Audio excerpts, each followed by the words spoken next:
Can we have a little chat about ivy? You know, the green vine that carpets landscapes across Cape Cod and beyond? What I call ivy is shorthand for English ivy or Hedera helix.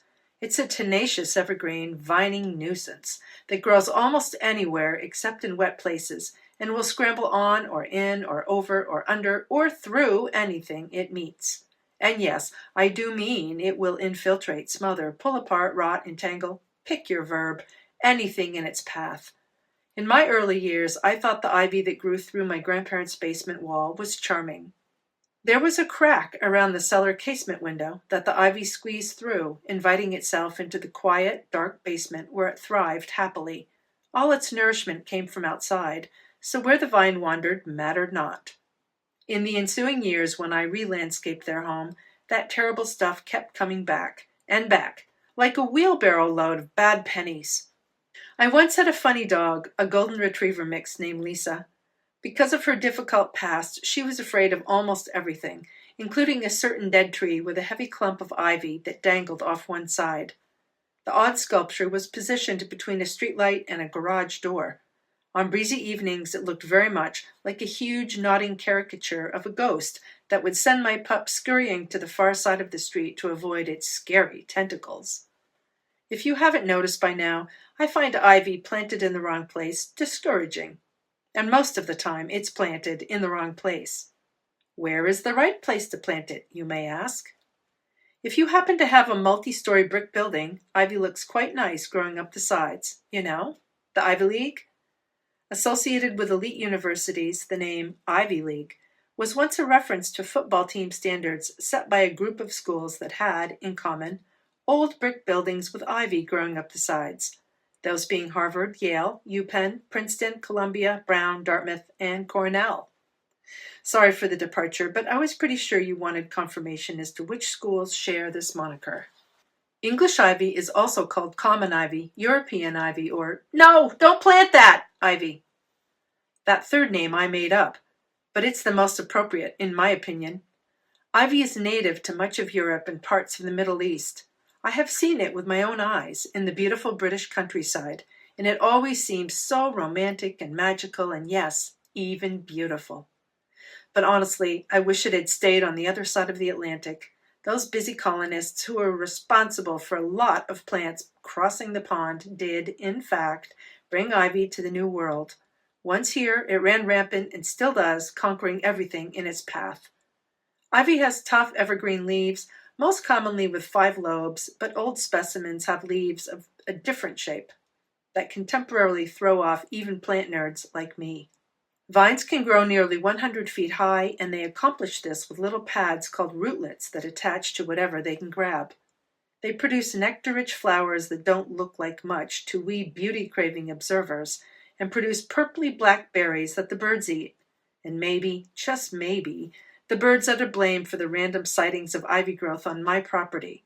I swear I didn't plant ivy or use any in container plantings, yet here they are, mocking me, laughing at me, flaunting their superior ability to appear again and again. In their native habitat, they are highly valuable for pollinators, birds, and even deer. If they weren't so invasive here, and in Canada, Australia, and New Zealand, they'd likely be good neighbors. I had a client in Hingham a few years back who had a large brick house, and she struggled to get the ivy to grow up the sides. The best she could do, between the landscapers who continually cut it down at her husband's request and the deer looking for nourishment in the winter, were skinny little trails of ivy that maybe reached 10 to 15 feet. Blotchy ivy beds due to hungry deer lined the foundation, and she never let me fix it or change it. It looked dreary and disappointing.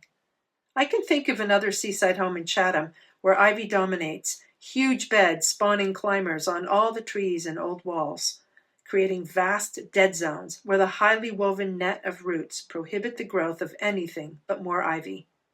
Even the resident deer and all their friends and family couldn't, and obviously don't, make a dent in it. Because ivy is a card-carrying member of the plant kingdom and I love plants, I must do due diligence and say something nice about this scourge. The name Hedera means ivy in Latin and also descends from a Greek word meaning seizing or grasping. The species name helix is from ancient Greek meaning spiral. The names together denote a seizing, grasping plant that coils and spirals. If I had renaming rights, I'd call it Hedera horrible, but I haven't been asked and likely won't ever have that honor. Oh, whoops. That wasn't nice. Ivy was a part of ancient Roman and Greek culture and was associated with Bacchus, a demigod of Roman and Greek times associated with wine, drunkenness, ecstasy, and fertility, who was quite the naughty fellow, along with his female followers. I'm sure the ivy saw some shocking things while wrapped around revelers' heads as they descended into drunkenness and debauchery.